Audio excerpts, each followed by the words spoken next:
लंबित डीए और एरियर के मुद्दे के बीच मचे बवाल के बीच गुटों में बटे प्रदेश कर्मचारी महासंघ के प्रदीप ठाकुर और त्रिलोक चौहान गुट ने सीएम सुक्खू से सचिवालय में मुलाकात की और कर्मचारियों के विभिन्न मुद्दों को लेकर मुख्यमंत्री से जेसीसी बुलाने की मांग की। सचिवालय सेवाएं कर्मचारी महासंघ के प्रदर्शन के बाद दोनों कर्मचारी महासंघ गुट की ये मुलाकात काफी अहम थी, जिसमें मुख्यमंत्री ने कर्मचारियों की मांगों को लेकर थोड़ा वक्त मांगा है और मुद्दों के समाधान का आश्वासन दिया है। सीएम से मुलाकात के बाद कर्मचारी महासंघ प्रदीप गुट के अध्यक्ष प्रदीप ठाकुर ने कहा कि मुख्यमंत्री से मिलकर कर्मचारियों के मुद्दों को लेकर चर्चा हुई है, जिसमें कुछ मांगों को सीएम ने माना भी है। महासंघ ने खाली पदों में भर्ती, बिजली बोर्ड के कर्मचारियों को ओपीएस, एरियर और डीए की अदायगी, अनुबंध कर्मचारियों को साल में 2 बार नियमित करने, करुणामूलक को नौकरी सहित तमाम मुद्दों पर विस्तृत चर्चा हुई। एरियर और डीए को लेकर मुख्यमंत्री ने कुछ समय मांगा है और 1 महीने बाद फिर से बैठक करने को कहा है। जेसीसी की बैठक को भी शीघ्र बुलाने की सीएम ने बात कही है। वहीं अराजपत्रित कर्मचारी महासंघ के त्रिलोक गुट ने भी मुख्यमंत्री से कर्मचारियों के मुद्दों को लेकर मुलाकात की और जेसीसी की बैठक बुलाए जाने की मांग सहित लंबित एरियर और डीए को जारी करने की मांग की। त्रिलोक चौहान ने अपने गुट को असली अराजपत्रित कर्मचारी महासंघ करार देते हुए कहा कि 90 विभागों के कर्मचारी उनके महासंघ से जुड़े हुए हैं और उनको ही सरकार मान्यता देगी। वहीं सचिवालय सेवाएं कर्मचारी महासंघ के समर्थन के सवाल से पल्ला झाड़ते हुए त्रिलोक चौहान ने कहा कि वो सचिवालय कर्मचारी की मांगों को लेकर ज्यादा अवगत नहीं है और मुख्यमंत्री से अगली बैठक के बाद ही आगामी निर्णय लेंगे। आज हमारी माननीय मुख्यमंत्री महोदय के साथ बैठक थी। बैठक के माध्यम से वो कर्मचारी साथियों के जितने भी समस्या हैं उन सब समस्याओं को माननीय मुख्यमंत्री महोदय के समक्ष रख सके। उनमें से कुछ समस्याएं जो थी उनका समाधान माननीय मुख्यमंत्री महोदय ने कर भी दिया। कुछ बातें ऐसी हैं तो मुख्य हमारी मांगे थी। सबसे पहली मांग हमारी हमेशा यही रहती है कि विभागीय जितने भी पद खाली चल रहे हैं उन सब पदों को जो है वो भरा जाए। माननीय मुख्यमंत्री महोदय ने कहा है कि इस संबंध में एक तो सेक्रेटरी महोदय को आदेश करे हैं कि इस विषय में जो है वो आगे बढ़ा जाए और एक प्रपोज़ल तैयार किया जाए। और हमें भी महासंघ को भी ये कहा है कि आप भी अपने स्तर पे जो है एक प्रपोज़ल तैयार करें और 1 महीने के बाद जो हम फिर से बैठक करेंगे और जितने भी खाली पद हैं इन सबको भरने की हम प्रक्रिया, वैसे भी हमारी प्रक्रिया चल रही है लेकिन इसको हम और तेज़ करेंगे।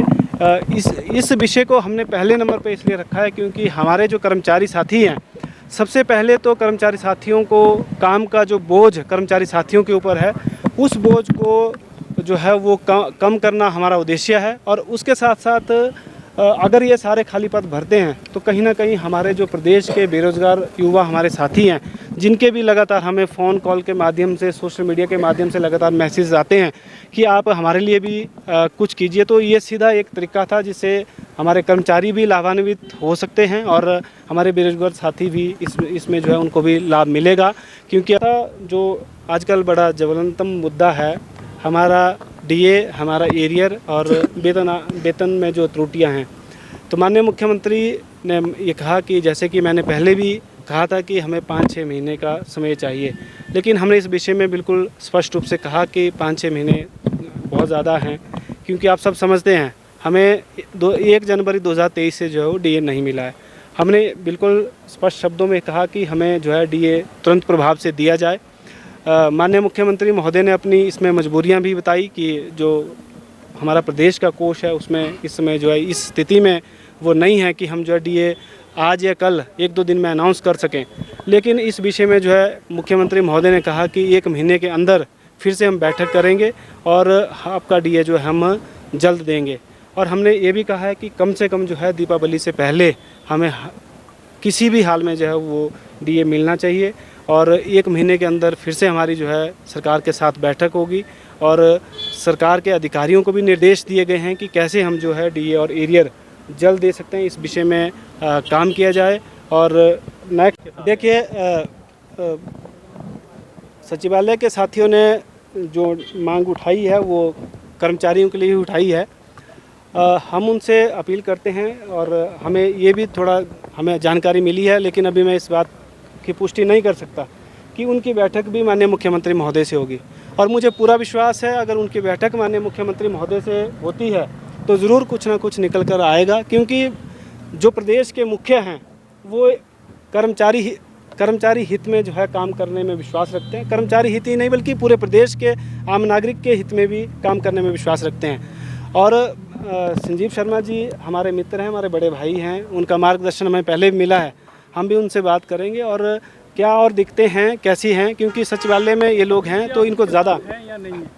देखिए, हम प्रदेश के हर कर्मचारी के साथ हैं और हम ये भी चाहेंगे कि प्रदेश का हर कर्मचारी का समर्थन हमें मिले और हम लगातार कोशिश यही कर रहे हैं कि प्रदेश के हर कर्मचारी को साथ लेकर। ठीक है कि माननीय मुख्यमंत्री महोदय ने इससे पहले शायद मीडिया के माध्यम से बात कही थी, लेकिन बैठक के माध्यम से आज हमारी जो OPS की बैठक हुई थी वो 28 दिसंबर 2022 को हुई थी और उसके बाद हमारी पेंशन जो है वो बहाल हुई थी।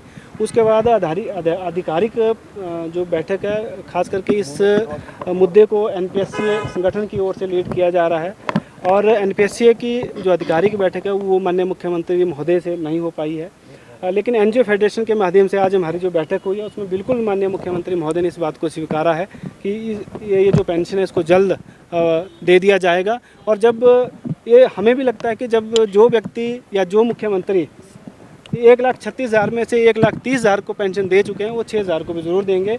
और ये जी कानून बनाने संबंधित भी हमने आज एक पत्र माननीय मुख्यमंत्री को सौंपा है और माननीय मुख्यमंत्री महोदय ने बिल्कुल स्पष्ट शब्दों में कहा है कि ये कानून हम ज़रूर बनाएंगे और अगर हमने आपको OPS दी है तो आपकी OPS को हम सदा सदा के लिए जो है वो सुरक्षित करने जा रहे हैं। चलो ठीक है, ओके डन। अभी आपने मुख्यमंत्री से मुलाकात की है, क्या मुलाकात हुई है, क्या बातचीत हुई है? सर्वप्रथम आपका धन्यवाद। आज माननीय मुख्यमंत्री महोदय से जो हमारा मुख्य उद्देश्य मिलने का था वो प्रदेश में 3.25 लाख कर्मचारियों की जो संयुक्त सलाहकार समिति की बैठक बारे चर्चा हुई और बहुत सकारात्मक चर्चा हुई और माननीय मुख्यमंत्री ने मुझे आश्वस्त किया कि विधानसभा सत्र के बाद आप मुझसे दोबारा मिलिए, बैठक कीजिए और उसके बाद इसका निर्णय हो जाएगा। और मैं आपके माध्यम से सभी कर्मचारियों को कहना चाहूँगा कि 3 महीने के अंदर अंदर हमारी संयुक्त सलाहकार समिति की बैठक होगी। आप मांगे क्या रखी है?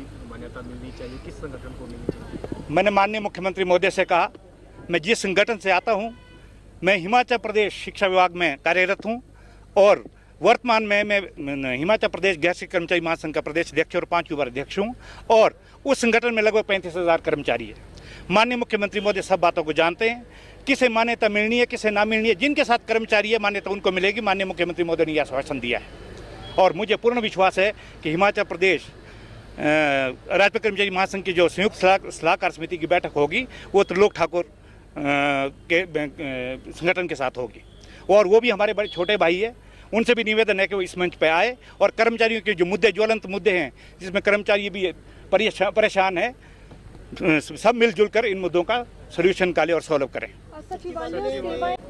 आज जो मुख्य वित्त से संबंधित मांगे थी उसमें 2016 का जो एरियर जिसकी देनदारी लंबित है उस पर चर्चा हुई, DA इंस्टॉलमेंट उस पर चर्चा हुई, जो कॉन्ट्रैक्ट एम्प्लॉय हमारे अनुबंध आधार पर 2022 में जिनकी अपॉइंटमेंट हुई है उनको सरकार ने जो 3/12/2023 को एक अधिसूचना जारी की कि उनके साल में एक बारी नियमित करना है। इस बारे में माननीय मुख्यमंत्री ने सकारात्मक आदेश दिए कि ये कर्मचारी साल में 2 बार नियमित होंगे और एक पे ग्रेड का मसला था। बहुत सारी डिमांडें हमें माननीय मुख्यमंत्री महोदय को दी है।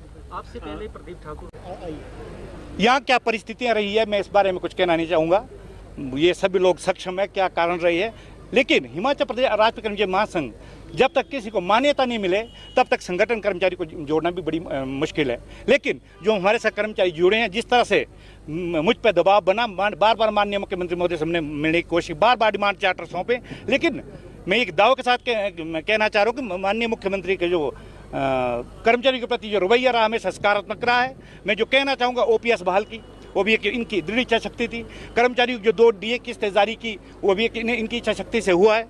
और आज जो मैं कॉन्ट्रैक्ट जो रेगुलर के बारे में माननीय मुख्यमंत्री ने कहा बड़ा पॉजिटिव और बहुत अच्छा लगा। और 3 महीने माननीय मुख्यमंत्री 6 महीने का समय मांग रहे थे, माननीय मुख्यमंत्री ने कहा जैसे भी कुछ संसाधन में जुटाऊंगा, कुछ होगा तो मैं 1 महीने के अंदर भी कर्मचारी की देनदारियों को किसी तरह देने की कोशिश करूँगा। आप लोगों ने अलग अलग तरीके से वाले कर्मचारियों के साथ खड़े हैं, उनका समर्थन करते हैं। सचिवालय सेवा कर्मचारी महासंघ संगठन अपने आप में एक बहुत इम्पोर्टेंट संगठन है। उनके अध्यक्ष संजीव शर्मा जी बहुत ही जुझारू नेता है, लेकिन उनके क्या मुद्दे रहे, जिस तरह महंगाई भत्ते की बात हो रही है, हमने जिस तरह माननीय मुख्यमंत्री महोदय से भी चर्चा की है, माननीय मुख्यमंत्री ने कहा कि मैंने आपको मना नहीं करा है, मैंने 2 किस्तें आपकी जारी कर दी है पूर्व में, एक 2023 की और एक साथ 2024 की, मुझे कुछ समय दीजिए।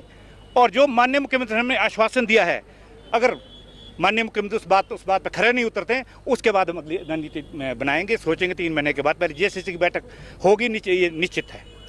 कैसे महासंघ को ये तो देखो, मैं प्रेस आप लोगों ने किस तरह आप लोगों ने परखा होगा, वो जो संगठन हमसे पूर्व मिला है, वो मैं तो आज भी उनको कहना चाहता हूँ, वो है न्यू पेंशन स्कीम कर्मचारी महासंघ का संगठन। हिमाचल प्रदेश राज्य कर्मचारी महासंघ का अपना एक संविधान है। इस संविधान में जो सिस्टर एसोसिएशन होती है, पहले उसकी एप्लीकेशन लेनी पड़ती है, तब आप इसके सदस्य बन सकते हैं।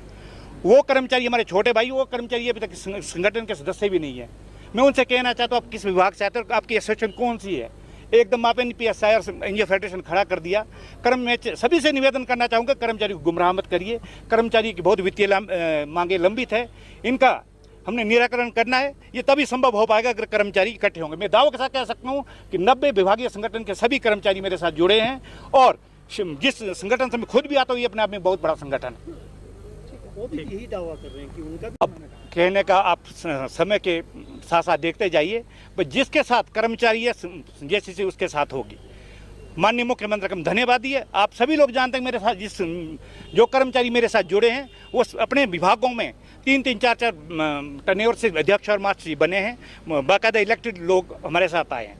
और अब उन्होंने क्या कहा, इस बारे में कहना मैं उचित नहीं समझता हूँ। समय के देखते जाए, समय के अंदर विदिन में कह रहा हूँ कि 3 महीने के अंदर अंदर जिस तरह माननीय मुख्यमंत्री ने आज मान सम्मान दिया, पूर्व में भी कहा, और मैंने अपने दावा कैसे प्रस्तुत किया, माननीय मुख्यमंत्री उससे सहमत हो कि माननीय दूसरे प्रधान सचिव माननीय मुख्यमंत्री भी वहाँ बैठे थे, दूसरे लोग थे, मीडिया सलाहकार जी बैठे थे। हमने अपनी तथ्य के साथ अपने दावा पेश किया है, और जेसीसी की बैठक हमारे साथ होगी, इसमें कोई दो राय नहीं। और कर्मचारियों के हित के लिए हम सरकार के आगे झुके भी नहीं। सरकार से पहले विनम्रतापूर्वक अपनी मांगों का निराकरण करने की कोशिश करेंगे, उसके बाद कोई ऐसी बात होती है तो उसके बाद अगला कदम उठाया जाएगा। ठीक है, ओके।